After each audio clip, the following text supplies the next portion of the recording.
তুমি যে সঙ্গে সঙ্গে দরজা খুলে দিলা, তুমি কি ঘুম পারো না? সিদ্দিক আকবর বললেন, ইয়া রাসূলুল্লাহ,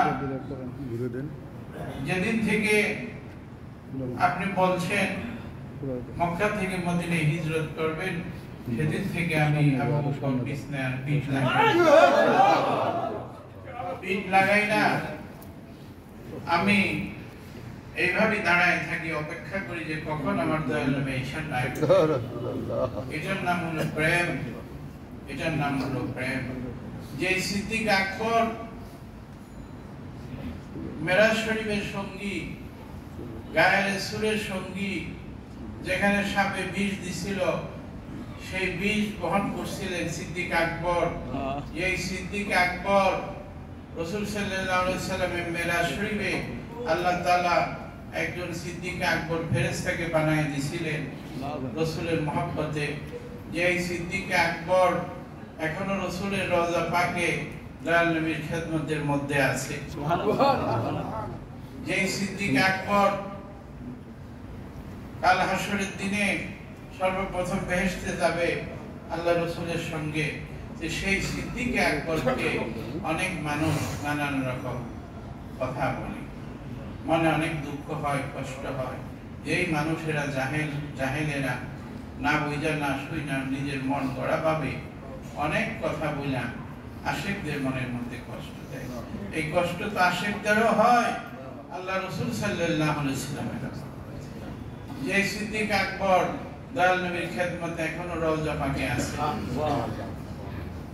যে সিদ্দিক আকবরকে আল্লাহ রাসূল কবুল করে ফেলছেন, যে সিদ্দিক আকবর আগামীকাল কি খাবে না খাবে সেটাও রাখে নাই, দিন ইসলামের জন্য দয়াল নবীর খেদমতে সবকিছু দিয়ে অর্পণ করছে, বিক্রি হয়েছে, সেই হলো সিদ্দিক আকবর। আরো যদি বলতে যাই সারা রাত্রি লাগবে। সিদ্দিক আকবর আল্লাহ রাসূল বলছিলেন, আমার উম্মতের মধ্যে সমস্ত উম্মতের ন্যাক এক পাল্লায় দেওয়া হইলে আর সিদ্দিক আকবর ওনার ন্যাক এক পাল্লায় দিলে তার পাল্লা ভার হয়ে যাবে। সমস্ত সাহাবীদের ভালোবাসা মহব্বত এক পাল্লায় দিলে আর আমার সিদ্দিক আকবরের ভালোবাসা এক পাল্লায় দিলে তার মহব্বতের পাল্লা ভার হয়ে যাবে। সে হলো আবু বকর সিদ্দিক। এটা কি হওয়ার সাধারণ কথা? বলেন তো। সেই সিদ্দিক আকবরকে অনেকে ছোট করে জানে, বাবা ছোট করে জানে। আপনারা এখন ইউটিউবে অনেকের কথা শুনেন, দেখেন, দেখবেন ছোট করে জানে সিদ্দিক আকবরকে। এই যোগ্যতা, মূর্খতা, এদের কথা শুনলে মনের মধ্যে আঘাত আসে, কষ্ট হয়। প্রথম সাহাবা সিদ্দিক আকবর, তাকে আল্লাহ রাসূল কিভাবে ভালোবাসতেন, কিভাবে তার মধ্যে ভালোবাসা ছিল, তার থেকে এই তরিকা নকশবন্দিয়া, মুজাদ্দিদিয়া, আরো কাদরিয়া ও চিশতিয়া। রাসূল সাল্লাল্লাহু আলাইহি সাল্লাম পর্দার পরে যখন উনি উফাত হইলেন, পর্দা হইলেন, তারপরে হযরত ওমর রাদিয়াল্লাহু বাইয়াত করলেন সিদ্দিক আকবরের কাছে, উসমান রাদিয়াল্লাহু বাইয়াত করলেন, আলী রাদিয়াল্লাহু বাইয়াত। দেখা গেল সব খলিফার আবার রাসূল সাল্লাল্লাহু আলাইহি সাল্লাম পর্দার পরে পুনরায় আবার ইসলামকে জিন্দা করার জন্য, তাসাউফকে জিন্দা করার জন্য, খেলাফতকে জিন্দা করার জন্য, মারফতকে জিন্দা করার জন্য আবার সব সাহাবীরা দয়াল হযরত আবু বকর সিদ্দিকের কাছে বাইয়াত করছে। সুবহানাল্লাহ। এই ঘটনা তাদের জানা নাই, তারা ভুল কথা বলে, ভুল ব্যাখ্যা করে। আমি কারো সমালোচনা করা পছন্দ করি না। আমি ভিন্ন স্বভাবের মানুষ, অন্য আলেম মৌলবীদের মতো কথা বলতে পারি না। আর আমি কোনো কমার্শিয়াল বক্তাও না, ওয়াজিনও না। আমি আমার মুর্শিদ কেবলার শিক্ষা, আমি একজন সত্য গুরুর কামেল মুর্শিদের শিষ্য। আমার মুর্শিদ ছিলেন শরীয়তের ইলমের বড় জাহাজ, ইলমে মারফতের অনেক বড় সাগর। সেই মুর্শিদের গোলামি করে আমি এই তরিকতের খেদমত দেশ বিদেশে করতেছি। বাবা, কষ্ট লাগে এই সমস্ত মানুষের কথা যারা সিদ্দিক আকবরকে কষ্ট দেয়। তারা তো দয়াল নবীর কলিজার মধ্যেই কষ্ট। তাহলে তারা ভুলের মধ্যে আছে। এইসব কথা কি বলবেন? এখন মানুষ যা ইচ্ছা তাই বলতে থাকে, যা মনে আসে তাই বলে। সাধনা নাই, রিয়াজত নাই, আমল আখলাক নাই, চরিত্র নাই। নিজে অনেক ভুলের মধ্যে আছে, তারা বড় বড় আলোচনা করে মানুষকে বিভ্রান্তির মধ্যে ফেলায়। আপনারা সতর্ক হন। দেশবাসী, তাম দুনিয়াবাসীর উদ্দেশ্যে বলতেছি, এই ফিতনার জামানা যারা ফিতনা করে তরিকা নিয়া, সাহাবীদেরকে নিয়া, এরা মহা বিপদের মধ্যে আছে। তারা নিজেরও বিপদে আছে, গজবে আছে, এবং মানুষদেরকেও বিপদে ফেলানোর চেষ্টা করতেছে। তরিকা অর্থ রাস্তা, বুঝতে পারছেন তো আপনারা? তরিকা অর্থ রাস্তা, পথ, পদ্ধতি। একটা হলো পুকুর, চারটা হলো ঘাট। ঘাটটি হলো কাদরিয়া, চিশতিয়া, নাকশবন্দিয়া, মুজাদ্দিদিয়া। এই চারজন নামতেছে গোসল করার জন্য, পাক পবিত্র হইতেছে। চারটা ঘাট চার রকম হইতে পারে, হইতে পারে কি?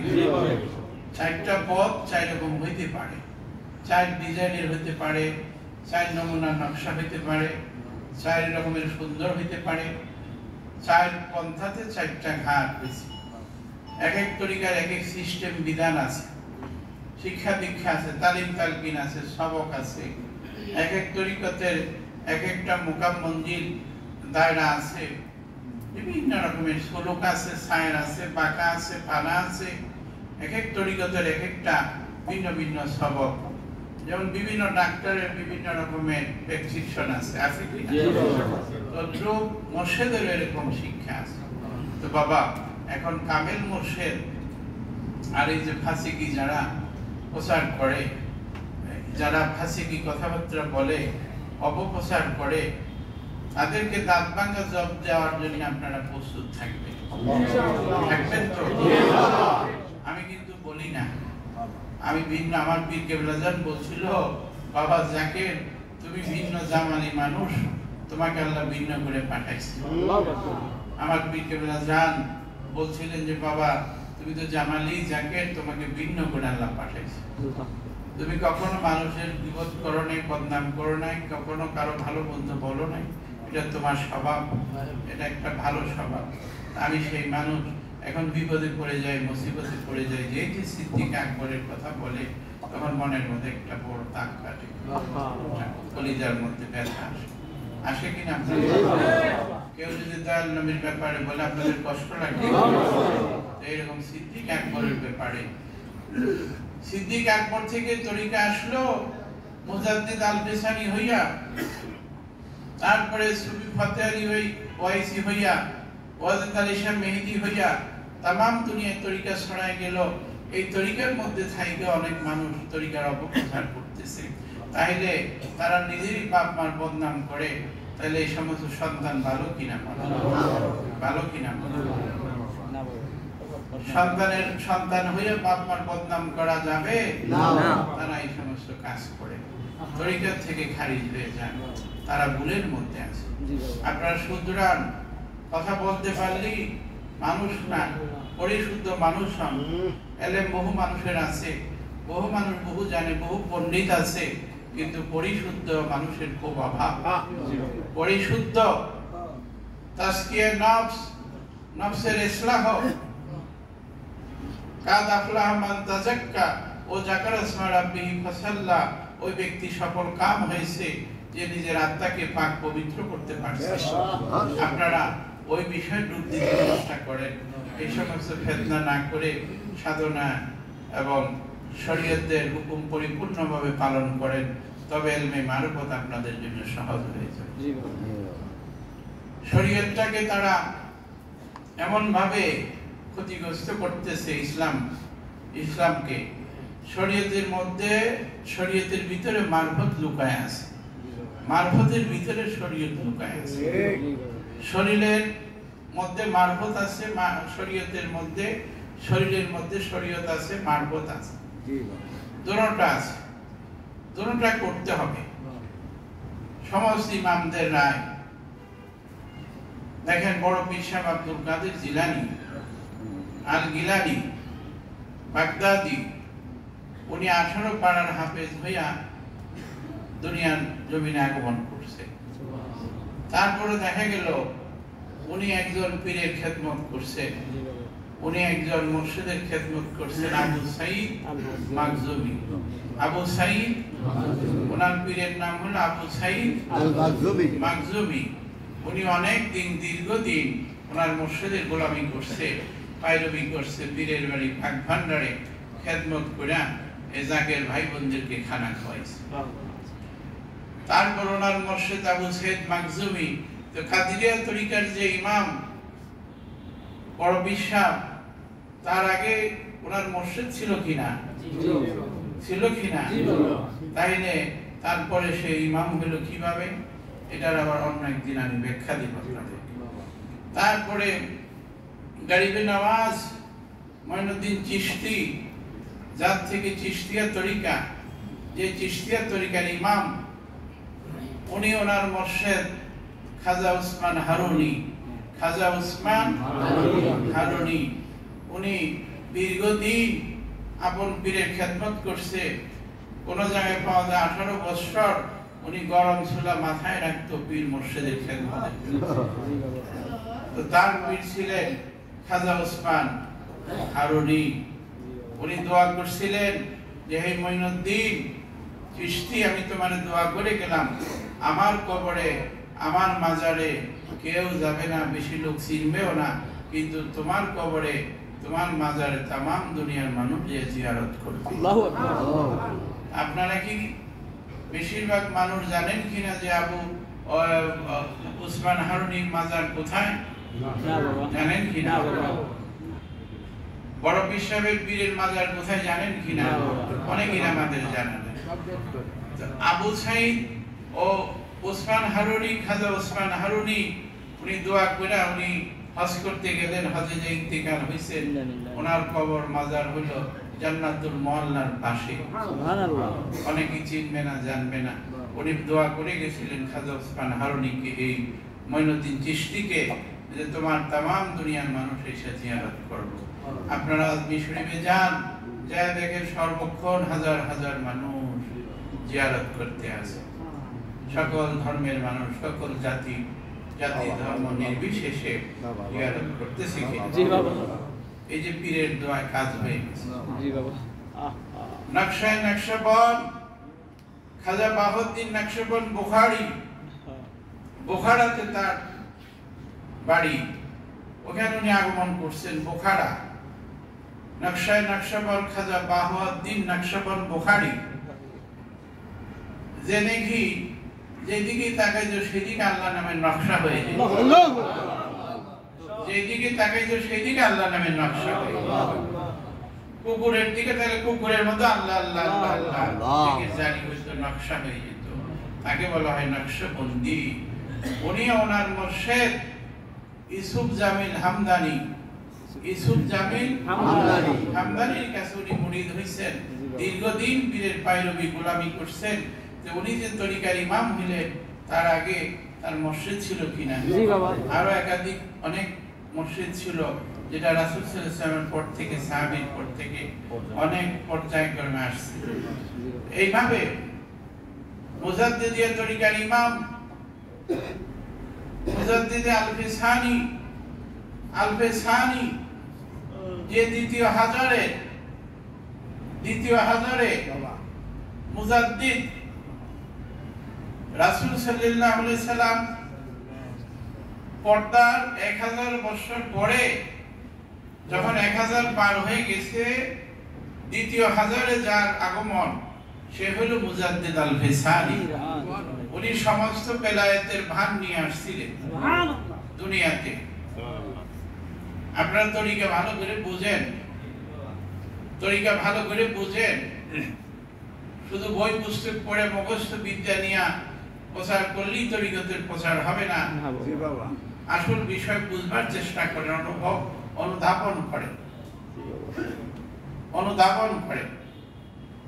মুজাদ্দিদ আল-ফিসানি, যে মুজাদ্দিদ আল-ফিসানির কথা আল্লাহ রাসূলও বলে গেছেন, যার তরিকার ভিতর দিয়ে ইমাম মাহদী আলাইহিস সালাম আসবে, ইমাম মাহদী আলাইহিস সালাম আসবে, এবং যার তরিকা বড় বিশ্বাস গরিব নওয়াজ, তারা বলে গেছে আমাদের তরিকা জিম্মাদার হবে, এবং বড় বিশ্বাস তার দুর্গা মোবারক রেখে গেছে তার খলিফার কাছে যে আমার এই দুর্গা মোবারক মুজাদ্দিদ আল-বিসানির কাছে পৌঁছায়। সুবহানাল্লাহ। আপনারা না যাই না বুঝা এই সমস্ত অপপ্রচার করেন, তরিকতের আসল বিষয় ডুববার চেষ্টা করেন। আউলিয়াদের কখনো হিংসা থাকে না।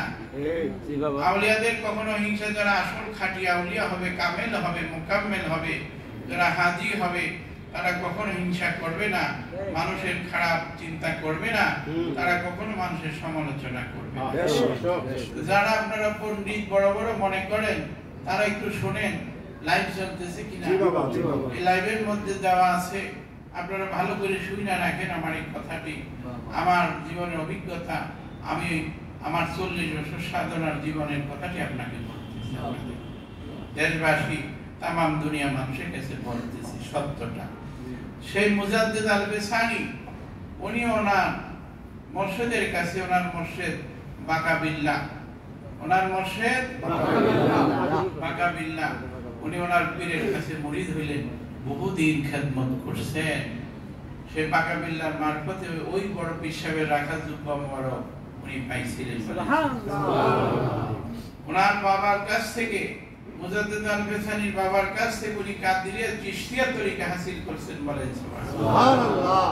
ওনার পীরের কাছ থেকে উনি নকশবন্দিয়া মুজাদ্দিদিয়া তরিকা হাসিল করছেন। সুবহানাল্লাহ। উনি চাইলো তরিকার একজন ইমাম, আখেরি ইমাম মুজাদ্দিদ আল-বিসানি। এই আল-বিসানির ব্যাখ্যা অনেক বড়। আল-বিসানি এটার ব্যাখ্যা অনেক বড়, অন্য সময় সুযোগ হলে আপনাদেরকে আমি বুঝাবো। অনেক প্রশ্ন আসে, যেহেতু এখানে থাকি ঢাকার মধ্যে, নানান প্রশ্ন, প্রশ্নের উত্তর আমি দিতে চাই না, তবে এটুক না দিয়ে পারলাম না। অনেকে আমাকে বলছে যে হুজুর এই তরিকা নিয়ে মানুষ এরকম কথা বলে, আর তরিকা না বুঝা উল্টা ব্যাখ্যা করে, তাতে তো মানুষ বিভ্রান্তি পড়ে। কোনটা সত্য কোনটা মিথ্যা কিভাবে মানুষ বুঝবে? এখন মানুষ বিপদের মধ্যে আছে। এই জন্যে ফিতনা সৃষ্টি করতে নাই। ফিতনা করা মানুষকে কাতেল করা সমান গুনাহ। আপনারা ফিতনা করবেন না, ফিতনা করবেন না। বলবেন কুতুববাগের পীর বাবা বলছে ফিতনা করা মানুষকে কাতেল করা সমান গুনাহ। ফিতনা থেকে বাইসা থাকবে, না পারলে চুপ থাকবে, এমন কথা বললেন না যার দ্বারা মানুষ ফিতনার মধ্যে পড়ে। আবার কিছু লোক এখন তরিকতের নামে কিছু বেশরা বেহায়া কাজ করে, বেপরদা, বেহায়া, বেশরম। তাতে করে যারা সত্যিকারে কামেল মুর্শিদ, যারা আল্লাহ প্রদত্ত হাদি, এদের বদনাম হইতেছে। এখন আমি চিন্তা করে দেখছি যে সত্যিকারই যারা কামেল মুর্শিদ, আল্লাহ প্রদত্ত এলেম নিয়ে আসছে, যাদেরকে আল্লাহ হাদি বানায় দুনিয়াতে পাঠাইছেন, এদের বদনাম হয়ে যেতেছে। এই সমস্ত যারা ফিতনাকারী, পীর নাম দাবি করে, মুরিদ করে, এরকম আছে কিনা? বেশরা বেহায়া, নারী পুরুষ একসাথে থাকতেছে, এটা কোন জায়গায় তারা কোন দলিল বলে? এটা প্রশ্নবিদ্ধ করে কিনা তরিকাকে? কামেল পীরদের জন্য ক্ষতি কিনা? এদের জন্য তো ভালো। আরে নারী পুরুষ নিয়ে নৃত্য করো গোপনে, যদি পারো সেটা তোমার মনে চাই করো গিয়া, সেটা আবার প্রকাশ্যে ফেসবুকের মধ্যে দেখায়। বলেন তো এসে গর্হিত কাজ আরো আছে কিনা? আপনারাই বলেন। এই সমস্ত কাজ তারা করে এখন কামেল মানুষদের বদনাম। বাবা মুজাদ্দিদ আল-বিসানি বলছেন, তোমরা একটা শোলার সাথে বাড়ি দিলে যে আওয়াজ হবে সেটাও করতে পারবে। ওনার এত সূক্ষ্ম তরিকা, সুন্নতের তরিকা, উনি এত সুন্নতের পায়বন ছিলেন। উনি বলছে আমি এই শেরহেন শরীফের কবর বাসীদেরকে জিন্দা করার চেয়ে আমার একটা সুন্নত জিন্দা, রাসূলের একটা সুন্নত জিন্দা করা অনেক বড় কাজ। সেই সুন্নতের তরিকা নকশবন্দিয়া মুজাদ্দিদ, যে তরিকার মধ্যে পরিপূর্ণ শরীয়ত, পরিপূর্ণ তরিকত, পরিপূর্ণ হাকিকত, পরিপূর্ণ মারিফত, সেই তরিকার মধ্যে আপনারা আছেন। এখন বলে কি যে এই তরিকার এই মানুষেরা মহিলা পুরুষ একসাথে দেখাইতেছে। বলেন তো এটা দেখতে ভালো লাগে না মন্দ লাগে? আমি তো একটা বই লিখছি যে আধুনিকতার মধ্যে শালীনতার মধ্যে আধুনিকতা, লিখছি কিনা? আপনারা শালীনতার মধ্যে থাকেন, আপনারা শালীনতার মধ্যে থাকেন, সভ্যতা, ভদ্রতা, বিনয়, নম্রতা, আপনারা ফেতনা করেন না। তরিকার নামে সুবিবাদ বেশি বইলা এই সীমা ছাইরা যাইয়া আপনারা বিপদ, সীমা লঙ্ঘনকারীকে আল্লাহ পছন্দ করে না, সীমা লঙ্ঘনকারীকে আল্লাহ পছন্দ করে না। কাজেই আপনারা এই তরিকার বদনাম করেন না, ইসলামের ক্ষতি করেন না। আপনারা মুসলমানদের উপরে এমনি বিপদ, ইমান খুব দুর্বল হয়ে গেছে।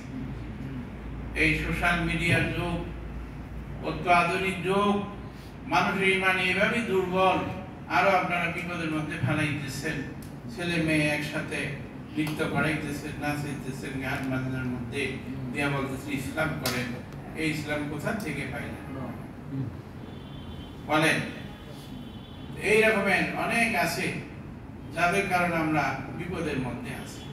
তো বাবারা, আপনারা সত্য বলতে গেলে এখন সত্য কথা কিন্তু চিন্তা লাগে। কেন আমার জীবন হলো সাধনা, আমার জীবন হলো সাধনা, আমার বহু জীবন চলে গেছে সাধনা। আমি 3 বছর কবরে ছিলাম, কাশফুল কুবর মুরাকাবা করছি। 11 বছর আমার মুর্শিদের খেদমত। আমার এই জীবনটা হলো সাধনার জীবন। আমার পড়া মুর্শিদের কাছে, পীরের পড়া হলো বড় পড়া। দুনিয়ার সব পড়া শেষ, মুর্শিদের পড়া শুরু। দুনিয়ার সব পড়া শেষ, মুর্শিদের পড়া শুরু। বিজ্ঞানের যেখানে শেষ, সেখানে মুর্শিদের শুরু। সেই পড়ায় আমরা পড়ে আসছি। কাজেই আমরা অনুধাবন করতে পারছি, আমরা বুঝতে পারি সত্য মিথ্যাটা। আপনারা ভুল পথে চলেন না। সারা দেশবাসীকে বলি, তামাম দুনিয়াবাসীকে বলি, যেহেতু দায়িত্ব আছে, কিছু দায়ী আমরা। কাজেই এই সত্যটা বলবার চেষ্টা করবেন। আর বলতে পারলেই বড় হওয়া যায় না। আবু জাহেল বহু বলতে পারত। আবু জাহেল বড় পণ্ডিত ছিল, আবু জাহেল বড় শিক্ষিত ছিল এই জামানায়, কিন্তু আবু জাহেল তো রাসূল সাল্লাল্লাহু আলাইহি সাল্লামকে মানতে পারেননি। সে নিজেকে বড় মনে করছে। এলেমের বাহাদুরি সব জায়গায় চলে না। এলেম, একাডেমি এলেম হলো একদিক, আর আমল হলো আরেক দিক। একটা মানুষ বহু এলেম শিখছে, অনেক এলেম জানে, ডক্টরেট করছে, কামেল করছে, ইফতা করছে, অনেক বড় বড় দাওরা করছে, এরকম আছে কিনা? মুহাদ্দিস আছে, কিন্তু জেনা করতেছে, গুনাহ করতেছে, মিথ্যা বলতেছে, পরের হক নষ্ট করতেছে। তাহলে কি তার দ্বারা কোনো ভালো কাজ হবে? তার তো আত্মপরিশুদ্ধ নাই, দিল জিন্দা নাই, তার ইবাদতে হুজুরি নাই, আল্লাহ তাআলার ভয় নাই। কিন্তু এলেম আছে, আল্লাহ তাআলার ভয় নাই। আল্লাহ তাআলার ভয়ই হলো আসল এলেম। সেই শিক্ষা একজন কামেল মুর্শিদ মানুষকে দিয়ে থাকে। আপনারা সত্য বলবেন, সত্য পথে চলার চেষ্টা করবেন। তরিকর রাস্তা মনে থাকবে তো? কাদরিয়া, ইশতিয়া, নকশবন্দিয়া, মুজাদ্দিদিয়া। আল্লাহ রাসূল সাল্লাল্লাহু আলাইহি সাল্লাম বলেন, আনা মদিনাতুল ইলম। আবু বকরি আশাশুহা উমর, আশাশুহা উমর, হিতানুহা উসমান, শাকুফ আলিউন ওয়াবুহা।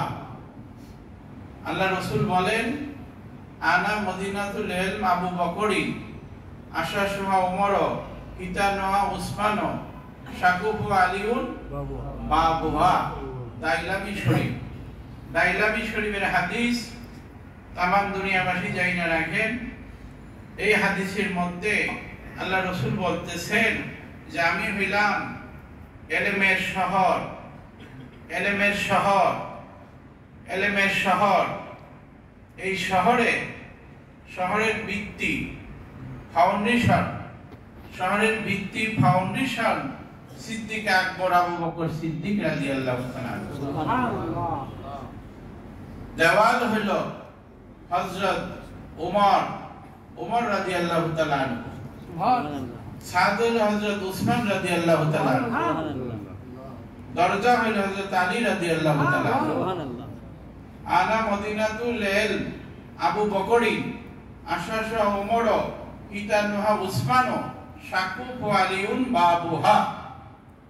আর পাগলেরা বলে কি যে ওই যে একটা হাদিস আসছে যে জুফার মধ্যে গাদিরে ঘুমের মধ্যে একটা হাদিস জোড়া এই শিয়ারা আর কিছু শিয়াপন্থী লোকেরা ওই শুধু আলীর কথা বলে আর সিদ্দিক আকবরকে একেবারে নামায়। আর সিদ্দিক আকবরের ব্যাপারে যে আরো কত শত শত হাদিস আসছে ওই খবরে পাগলদের। রাসূল সাল্লাল্লাহু আলাইহি সাল্লাম হারিসাকে বলছিলেন, হারিসা তুমি আমার ভাই, আমি তোমার ভাই। সে মসজিদে নববীতে তার হাল হয়েছিল, জজবা হয়েছিল। হযরত আলীকে বলছিলেন, আলী তুমি আমার হইতে, আমি তোমার হইতে। আলী রাদিয়াল্লাহু আনহুর মধ্যে জজবা হয়েছিল।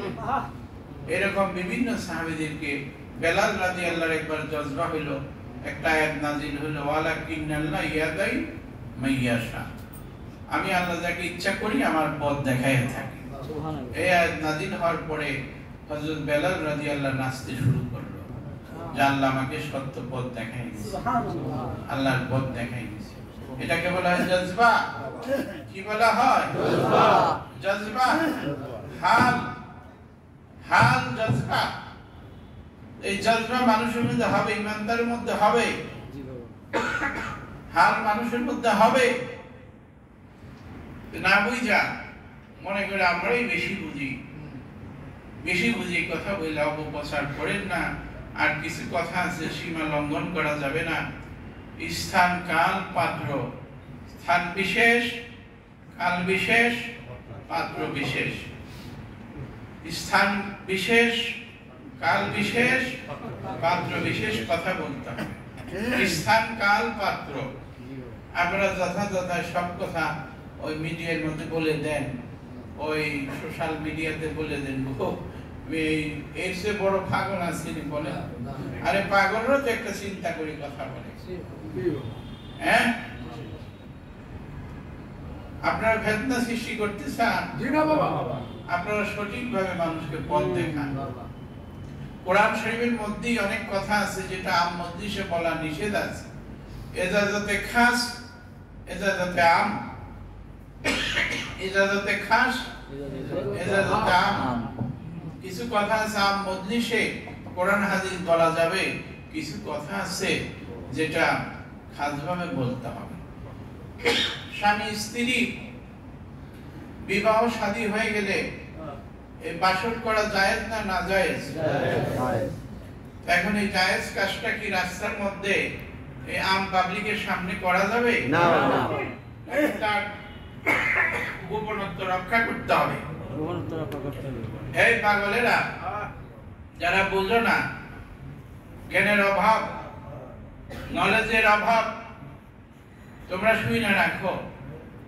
জায়েজ আছে, স্বামী স্ত্রীর বিবাহ হয়ে গেছে, সাক্ষী হয়ে গেছে, অলিমা হয়ে গেছে, তারপরে যদি এই ছেলে মেয়েটা রাস্তাঘাটে মানুষের সামনে মেলামেশা করে, সহবাস করে, তাহলে এটা কি ভালো কাজ না মন্দ কাজ? এটা করা যাবে না, এটা গোপন ব্যাপার।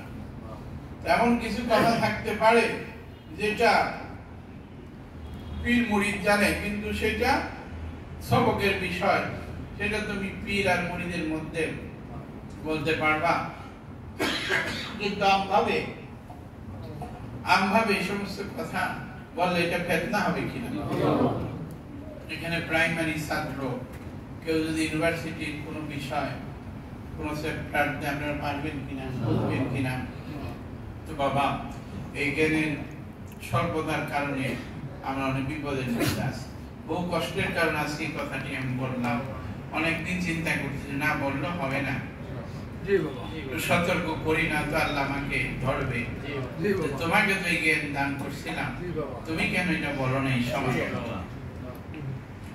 যারা নিজের নফসেরকে চিনে নাই, বুঝে নাই, কথায় কথায় বলে নফসের কথা, যারা নিজেকে বুঝে নাই, এখনো হুজুরি আসে নাই, তাজকিয়া নফস হয় নাই, তারা এই সমস্ত কথা বলে একটা বিভ্রান্তির মধ্যে মানুষ। এই তরিকা চারটি, মূলত চারটা রাস্তাই আল্লাহকে পাওয়ার রাস্তা, আল্লাহকে পাওয়ার রাস্তা। তো বাবা মনে রাখবেন যে সত্যটা অনেক সময় স্বীকার করতে খুবই কষ্ট। আপনারা সত্য পথে আছেন, রাসূলুল্লাহ সত্য তরিকা বানায়, রাসূলুল্লাহ সত্য তরিকা আপনারা আছেন। আজকে তরিকার কথাটা আমি ক্লিয়ার করলাম অল্প সংক্ষেপে, আবার সুযোগ সময় হলে অন্য বিষয়ে আবার আপনাদেরকে বলবো। আপনারা বুঝতে পারছেন? আর আমার শিক্ষা হইল অন্যের দূর দেখার আগে নিজের দোষ তালাশ, অন্যের দূর দেখার আগে নিজের দোষ তালাশ, নিজের দোষ খোঁজো এবং বড়কে ভক্তি শ্রদ্ধা করো, ছোটকে স্নেহ করো, মানুষ পেলে যত্ন করো, বোকা মানুষকে খানা খাও, বস্ত্রহীনকে বস্ত্র দাও, বাপ মা সেবা করো, সমাজের সেবা করো, আর প্রত্যেকেই নামাজি হও। নামাজ হলো সর্বশ্রেষ্ঠ ইবাদত। প্রত্যেক ধর্মের মধ্যে প্রার্থনা আছে, আছে কিনা? এখন একদল যে বললাম যাদের নাম বলি এরা নামাজে বিশ্বাসী না, নামাজে বিশ্বাসী না। এই যে উদাসীনতা, নামাজে উদাসীনতা, নামাজে বিশ্বাসী না, ওযু গোসলে বিশ্বাসী না, বলেন তারা কোন পথের মধ্যে আছে? কোন পথের মধ্যে আছে? তারপরে যাই না শুই না মানুষের অজ্ঞতা, পাগলেরা ও দলে দলে যাইতে আছে। কেউ বুঝা যায়, কেউ না বুঝা যায়। এই হলো বিপদ। বলেন নেশার মধ্যে কখন আল্লাহ আছে? এই নেশাগ্রস্ত হয়ে থাকে, তারা নেশায় মানুষকে ধ্বংস করে দেয়, জীবন নিজের জীবন ধ্বংস করে সংসার শেষ করে। হিতাহিত জ্ঞান থাকে না, বাপ মা মানে না, কিছুই মানে না, সমাজ জামাত মানে না, এর দ্বারা কোনো কল্যাণ হতে পারে। এখান থেকে বাইরে থাকতে হবে। আপনারা আমার এই সত্য কথাটি মানুষের কাছে পৌঁছে দেওয়ার চেষ্টা করেন। আমার দেহে যতদিন প্রাণ আছে আমি এই সত্য কথা দেশ বিদেশে বলে যাইতেছি, দেশ বিদেশে বলবো, বলতেছি, বলবো। আমি আমার কেবলা জান বলছে, বাবা তোমার বহু দেশ সফর করতে হবে, এই সত্যকে জানাইতে হবে। আমি সত্যটা বলে যাব, নামাজ হলো সর্বশ্রেষ্ঠ। ইসলাম ধর্মের মধ্যে যত প্রকার আরাধনা, রিয়াজত, সাধনা যা কিছু আছে, নামাজ হলো সর্বশ্রেষ্ঠ। নামাজের মধ্যে আল্লাহর মুমিনের সাথে আল্লাহর মিরাজ হয়, মিরাজ হয়, দেখা হয়, দেখা হয়, দেখা হয়। এবং নামাজের শান্তি, ইন্না সালাতা তানহা আনিল ফাহশাই ওয়াল মুনকার, নিশ্চয়ই নামাজে মানুষকে পাপ গুনাহ থেকে বাঁচায় রাখে। আপনারা বাঁচতে পারবেন, এই জন্য কি নামাজ ছেড়ে দিতে পারবেন? নামাজ যদি নাও হয় চেষ্টা তো করতে হবে। কিভাবে আমাদের নামাজে হুজুরি হবে, আমরা কিভাবে আল্লাহর দিদার দর্শন পাবো, মাবুদের দেখা পাবো, আমাদের নামাজের মধ্যে হুজুরি হবে। রাসূল সাল্লাল্লাহু আলাইহি ওয়াসাল্লাম বলছেন, লা সালাতা ইল্লা বিহুজুরিল কলব, নামাজই না হুজুরি দিল ব্যতীত তোমরা হুজুরি দেন আল্লাহকে সিজদা করো। আমরা তো সেই হালে নামাজ পড়তে চাই। জি বাবা, জি বাবা। সেই শিক্ষা কামেল গুরু, কামেল বীর, কামেল মুর্শিদগণ দিয়ে থাকে। মানুষ না বুঝে পীরদের বদনাম করে, আসলে এই সমস্ত কারণে পীরদের বদনাম, ফিতনা সৃষ্টি করতেছে। কেউ কেউ অনেক রকমের ফিতনা সৃষ্টি করতেছে, করে। এই ফিতনাতে মানুষের খুব বিপদ হয়। আপনারা রাসূলুল্লাহ সত্য তরিকায় যারা বাইয়াত হয়েছেন, পরিপূর্ণ শরীয়তের মধ্যে আছেন, পরিপূর্ণ তরিকতের মধ্যে আছেন, পরিপূর্ণ হাকিকতের মধ্যে আছেন, পরিপূর্ণ মারফতের মধ্যে। এটা মনে রাখবেন তো। আরেকটা ভুল মানুষ করে সালামের মধ্যে, কথায় কথায় বলে সালাম আলাইকুম, সালাম আলাইকুম, বলে কিনা? জি বাবা, এটা উল্টো অর্থ হয়ে যায়। মনে রাখ, বলবেন আসসালামু আলাইকুম, বলেন আসসালামু আলাইকুম রাহমাতুল্লাহ, আসসালামু আলাইকুম, আসসালামু আলাইকুম। এই যে ফোনের মধ্যে বলে সালাম আলাইকুম, সালাম আলাইকুম, বলে কিনা? সালাম আলাইকুম অর্থ একেবারে বিপজ্জনক অর্থ। এই কথাটি যদি প্রত্যেক আলেম সাহেবেরা আহ্বান করি, আপনারা খুতবাতে মসজিদে মসজিদে ইমাম সাহেবেরা, খতিব সাহেবেরা যদি বলে দেন এই সালামটা, যে আপনারা ভালোভাবে সালাম দিয়ে, আসসালামু আলাইকুম, সালাম আলাইকুম, সালাম আলাইকুম, অর্থ তো এটার উল্টা হয়ে যায়, গজব হয়। বলতে হবে আসসালামু আলাইকুম। আপনার তামাম বাংলাদেশের মসজিদের যত খতিব ইমাম আপনার এই কথাটা যদি খুতবার দিন মসজিদে জুমার দিন বলেন তাই তো মানুষ আস্তে আস্তে শিখতে পারবে। আবার অনেকে ফোনে বলে যে আপনি ভালো থাকেন, রাখার আগে বলে না আপনি ভালো থাকেন। আচ্ছা, ভালো থাকার মালিক আমরা না আল্লাহ? এক মুহূর্ত ভালো থাকতে পারবো না আল্লাহর ইচ্ছা ছাড়া। এই কথাটা যে বলে এটা ভুল কিনা আমি চিন্তা করে দেখছি যে কথায় কথায় মানুষ বলে ভালো থাকেন, তখন আমার খুব কষ্ট হয়। হায় রে, ভালো তো আল্লাহ তাআলা রাখবে, আমরা তো মাত্র কাজ করতেছি বান্দারা, আল্লাহ তো ভালো রাখবে। বলা যাইতে পারে যে আল্লাহ তাআলা আপনাকে ভালো রাখবে, এই কথাটা ভালো কিনা? আল্লাহ তাআলা আপনাকে ভালো রাখবে বলে কি ভালো থাকে, তুমি কি ভালো রাখার মালিক? তুমি ভালো রাখতে পারবা? এই যোগ্যতা এখানে ঠিক করতে চাই আমরা। তো তামাম বাংলাদেশের মসজিদে মিডিয়া এখন আপনাদের লাইভ চলছে কিনা আপনারা খেয়াল করেন, ফলো করেন। তামাম দেশের বাংলাদেশের ইমামরা, তামাম দুনিয়ার ইমামরা এই দুইটা কথা যদি আপনারা শিখাইতে পারেন আপনারা উপকৃত হবে, ভালো হবে, আপনাদের প্রতি আল্লাহর দয়া মায়া হবে। আপনারা দুইটা কথা শিখাবেন, সালামটা ঠিক করে দিতে আসসালামু আলাইকুম, আর আপনারা ভালো থাকেন এটা না বলে যে আল্লাহ তাআলা আপনাদেরকে ভালো হেফাজতে রাখবেন, রহমতে রাখবেন। এই কথাটা, এই দুইটা কথা যদি বলেন মানুষের কল্যাণ হবে, শান্তি আসবে, মানুষ বিপদের মধ্যে আসে, অশান্তির মধ্যে আসে। পীর মুর্শিদের কাছে আসে শান্তির জন্য, প্রশান্তি, একেবারে আল্লাহ তাআলার খাস শান্তি পাওয়া আসে। তো সেই শান্তির জন্য আপনারা আসছেন, এখানে আপনারা সত্যটা পাবেন। আপনারা এই গুরু রাত্রের কাজ মনে প্রাণে করেন, আসা যাওয়া করেন। আমি চাই প্রত্যেকটি মানুষকে হাতে কলমে শিখাবো, আমার প্রত্যেকটি জাকের ফলোয়ারদেরকে আমি হাতে কলমে শিখায়া শিক্ষিত করে আল্লাহ পাওয়ার রাস্তা তাদেরকে সহজ করে দেওয়ার সেইভাবে আমি মেহনত করতেছি, চেষ্টা করতেছি। এখন আপনাদেরও তো ইচ্ছা থাকতে হবে। আপনাদের যদি ইচ্ছা শক্তি না থাকে, আপনাদের যদি ইচ্ছা শক্তি না থাকে তাহলে কিভাবে আপনাদের পরিবর্তন হবে? আল্লাহ তাআলাই বলছে তোমার ইচ্ছা না থাকলে আমি তোমাকে পরিবর্তন করব না। তোমার চাইতে হবে, চেষ্টা করতে হবে। আপনার এই গুরু রাত্রি এত সুন্দর রাত্রি, আপনারা আসা যাওয়া করেন।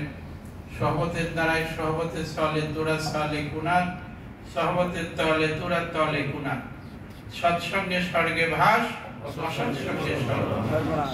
সৎসঙ্গে স্বর্গে ভাস, অসৎসঙ্গে সর্বনাশ। গোলাপের নিচে মাটি, এই মাটির থেকে সুবাস গ্রান আসতেছিল গোলাপে। কবি যে দেখলো, আধ্যাত্মিক কবি থাকে না, আবার কিছু অন্ধের নেই কবি থাকে, চোখ আছে কিন্তু দুনিয়ার